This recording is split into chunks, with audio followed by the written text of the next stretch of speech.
Koldixoidteater, carbon dioxide theatre, uses participatory theatre and co-design methods to engage young citizens between the ages of 15 and 20 in critically reflecting on social norms and practices around climate goals and carbon dioxide equivalent emissions.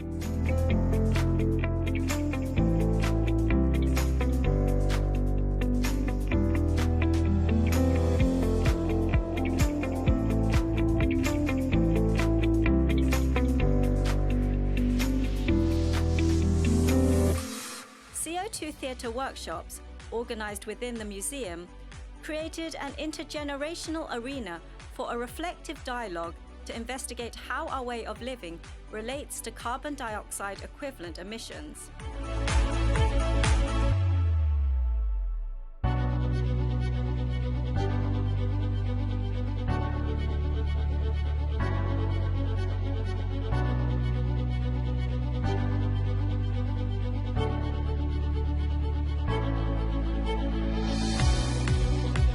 Researchers, actors, and museum staff participated together with the young citizens as they guided the process.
The workshops demonstrated a change in the interactions of the young citizens, catalyzed new ideas for climate actions, invited citizens from local society for climate actions, and culminated in 2 pop-up exhibitions co-created with the young citizens in summer jobs.